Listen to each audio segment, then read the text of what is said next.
Achievers, welcome back to our channel Achievers Academy. CS Rajdeep Kaur this side. My dear students, इस video में हम class 9th Maharashtra board के geometry के chapter 2 का एक बहुत ही इंपॉर्टेंट टॉपिक डिस्कस करेंगे जिसका नाम है properties of parallel lines. Parallel lines क्या होता है और उसकी प्रॉपर्टीज़ क्या हैं ये आप प्रीवियस क्लासेस में भी पढ़ चुके हो, लेकिन इस साल ये थोड़ा और डिटेल में है. तो आइए समझते हैं. सबसे पहले मैं आपको बता दूं पैरेलल लाइंस क्या होती है. ऐसी दो लाइंस जो कभी भी एक दूसरे के साथ इंटरसेक्ट नहीं होती हैं, हमेशा वो स्ट्रेट जाएगी, कभी एक दूसरे के साथ बेंड होकर इंटरसेक्ट होगी क्या? नहीं. ऐसी लाइंस को क्या कहा जाता है? Parallel lines. तो पैरेलल लाइंस क्या होती हैं? ऐसी लाइंस जो कभी एक दूसरे को इंटरसेक्ट नहीं करती हैं, वो दो लाइंस कहलाती हैं पैरेलल लाइंस. अब पैरेलल लाइंस से रिलेटेड टोटल 5 टाइप के अलग अलग एंगल्स बन सकते हैं, तो उनके बारे में हमें यहाँ पे पढ़ना है. ठीक है, कितने टाइप के पढ़ने हैं? 5. तो सबसे पहला जो हम पढ़ेंगे वो है हमें इंटीरियर एंगल थ्योरम. अब इसमें क्या है? तो दो पैरेलल लाइंस जब होती हैं और एक ट्रांसवर्सल बनी हुई है, ये जो लाइन इन दोनों पैरेलल लाइन को इंटरसेक्ट करती है उस लाइन को कहा जाता है ट्रांसवर्सल. तो देखो, ट्रांसवर्सल और इन दो पैरेलल लाइन के बीच में यहाँ पे ऐसे दो इंटीरियर एंगल बन रहे हैं. इन दोनों इंटीरियर एंगल्स की सम 180 होती है. तो इंटीरियर एंगल थ्योरम हमें यही बताती है कि यहाँ पे ये जो दो एंगल बन रहे हैं इनकी सम क्या होगी? 180. जैसे मैंने लिखा 1 और 2, तो फिर हम यहाँ लिख सकते हैं angle 1 plus angle 2 is equal to 180 degree. फिर उसके बाद इधर से भी बन रहे हैं ये और ये, तो इसको जैसे नाम दिया 4 और 3, तो ये हो जाएंगे angle 3 plus angle 4 is equal to 180. अब इसका साइन आपको जो याद रखना है वो है C. अब ये C जो है ये बुक में नहीं दिया हुआ है, ये मैं आपको याद रखने के लिए लिखा रही हूँ.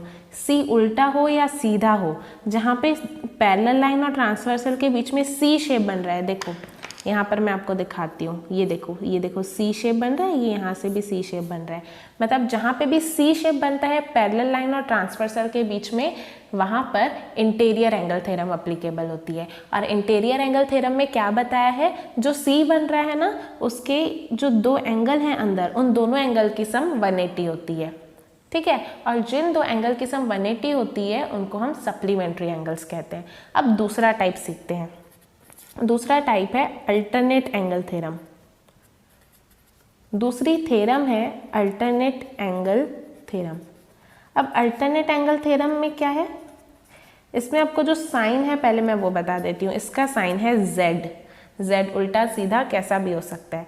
तो अब Z जो है वो कैसे बनता है? जैसे यहाँ दो पैरेलल लाइन है और ये ऐसे एक ट्रांसवर्सल बन गई, तो यहाँ पे देखो आपको Z दिखेगा, देखा ये Z.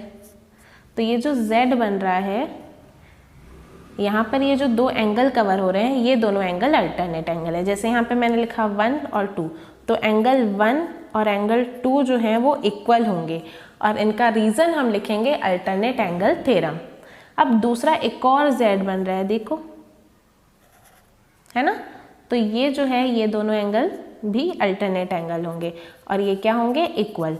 तो देखो, हमने ये सीखा कि पैरेलल लाइन और ट्रांसवर्सल के बीच में जब C बनता है तो वो इंटीरियर एंगल थ्योरम होती है, और जब पैरेलल लाइन और ट्रांसवर्सल के बीच में Z बनता है तो वो अल्टरनेट एंगल्स होते हैं. C, Z ये सब बुक में नहीं है, मैं आपको समझाने के लिए बता रही हूँ ताकि आपको याद रहे. ओके, तो यहाँ पर जहाँ C बन रहा है वहाँ पे इंटीरियर एंगल थ्योरम, और जहाँ पे Z बन रहा है वहाँ पे alternate angle theorem. Interior angle में एंगल्स की सम 180 होती है, अल्टरनेट एंगल्स में एंगल्स इक्वल होते हैं. तीसरी थ्योरम है करस्पॉन्डिंग एंगल थ्योरम, और इसके लिए आपको याद रखना है F. अब F का मतलब क्या होता है? देखो, तो यहाँ पर F कहाँ बन रहा है? देखो साफ दिखेगा आपको, ये यहाँ, है ना. तो ये जो F बन रहा है इसके अंदर ये जो दो एंगल आ रहे हैं, देखो ये वाला और ये वाला ही चाहिए, मतलब एक इस वाले में आना चाहिए और दूसरा इसमें. तो ये दोनों एंगल क्या होंगे? Corresponding angles. और कहाँ F बन रहा है? देखो यहाँ, तो ये दोनों भी क्या होंगे? Corresponding angles. और ये यहाँ, तो ये दोनों भी करस्पॉन्डिंग एंगल्स. और एक यहाँ, मतलब कितने करस्पॉन्डिंग एंगल बन रहे हैं? 4. कैसे, देखो 1 1, इन दोनों को 1 नाम दे देते हैं।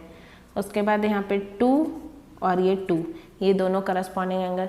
उसके बाद ये 3 और ये भी 3 और ये 4 और ये भी 4। तो ये सारे क्या हैं, करस्पॉन्डिंग एंगल्स। और करस्पॉन्डिंग एंगल्स में हमें क्या ध्यान में रखना है, F। अब हम सीखेंगे वर्टिकली अपोजिट एंगल्स। जब दो लाइन एक दूसरे को इंटरसेक्ट करती है तो उन दोनों लाइंस के अपोजिट में जो एंगल्स बनते हैं उन एंगल्स को कहा जाता है वर्टिकली अपोजिट एंगल। और इसका साइन आपको याद रखना है x। मतलब जब लाइंस के बीच में x शेप बनेगा तो वहाँ पे वर्टिकली अपोजिट एंगल आएंगे। तो एंगल 1 और एंगल 2 इक्वल हो जाएंगे और ये क्या है, वर्टिकली अपोजिट एंगल। यहाँ पे फिर ये 3 और 4 भी हम लिख सकते हैं। एंगल 3 और एंगल 4 भी इक्वल हो जाएंगे क्योंकि ये क्या है, वर्टिकली अपोजिट एंगल। अब ये पैरेलल लाइंस में कैसे आता है, तो यहाँ पे जैसे देखो ये, तो ये 1 ये 2 ये दोनों इक्वल, जैसे यहाँ पे 3 4 ये दोनों इक्वल, यहाँ पे भी बन रहे हैं और यहाँ पे भी। तो इस तरीके से ये पैरेलल लाइंस में एप्लीकेबल होंगे। अब लीनियर पेयर क्या होता है, जब एक लाइन पर दो एंगल इस तरीके से बनते हैं तो उन दोनों एंगल की पेयर जो है वो उनकी सम 180 होती है। मतलब जैसे यहाँ 1 लिखा, यहाँ 2 लिखा, तो angle 1 plus angle 2 is equal to 180 होगा। क्यों, क्योंकि वो क्या बना रहे हैं, लीनियर पेयर। ऐसा क्यों होता है, क्योंकि ये दोनों एंगल एक स्ट्रेट लाइन पर है और स्ट्रेट लाइन की मेजर कितनी होती है, 180। इसीलिए इन दोनों एंगल्स की सम भी 180 होगी। तो क्या यहाँ पे 3 एंगल हुए अगर, तो क्या होगा, तो उन तीनों की सम भी 180 ही होगी। ओके, तो यहाँ पर हमारे पांचों कंसेप्ट खत्म हुए। एक बार अगर हम शॉर्ट में रिवाइज करें तो हमने क्या क्या पढ़ा। सबसे पहले हमने पढ़ा interior angle theorem. Interior angle theorem में हमने क्या पढ़ा, अगर सी शेप बन रहा है पैरेलल लाइन और ट्रांसवर्सल के बीच में तो वहाँ पर जो एंगल बनते हैं उनकी सम 180 होती है। उसके बाद हमने पढ़ा अल्टरनेट एंगल थ्योरम, जिसमें हमने पढ़ा अगर पैरेलल लाइंस और ट्रांसवर्सल के बीच में z बनता है तो जो दो एंगल बनते हैं वहाँ वो इक्वल होते हैं। उसके बाद हमने पढ़ा corresponding angle theorem. Corresponding angle theorem में हमने पढ़ा कि F शेप बनता है। जब दो पैरेलल लाइन और ट्रांसवर्सल के बीच में F शेप बनता है तो एंगल्स ऑन सेम साइड जो होते हैं वो इक्वल हो जाते हैं। उसके बाद चौथे पॉइंट में हमने ये पढ़ा कि वर्टिकली अपोजिट एंगल क्या होता है, तो उसका शेप क्या था, x। तो जब दो लाइन के बीच में x बनता है वहाँ जो दो एंगल अपोजिट एक दूसरे के अपोजिट में होते हैं वो इक्वल होते हैं। और आखिरी में हमने पढ़ा लीनियर पेयर, जिसमें हमने पढ़ा कि एक स्ट्रेट लाइन पर आने वाले एंगल्स की सम कितनी होती है, 180 डिग्री। तो 2 इसमें 180 है और 3 इसमें एंगल्स इक्वल होते हैं। ये पांचों ही आपको बहुत अच्छे से याद करने हैं, पूरे लेसन में यही काम आने वाले हैं। तो प्लीज़ इनको अच्छे से रिवाइज करो। ओके, यहाँ मैं आपको एक और बात बता दूँ कि आपको पेपर में प्रूव करने के लिए सिर्फ 2 थ्योरम्स आती हैं, सेकेंड और थर्ड, अल्टरनेट एंगल थ्योरम और करस्पॉन्डिंग एंगल थ्योरम। बाकी आपको प्रूव करने के लिए नहीं आते हैं, मेनली ये 2 आते हैं। तो हम इन दोनों थ्योरम का प्रूफ भी सीखेंगे। देखो क्वेश्चंस में पांचों ही इंपॉर्टेंट हैं, लेकिन प्रूफ करने के लिए जो थ्योरम्स हैं वो सिर्फ सेकंड और थर्ड है।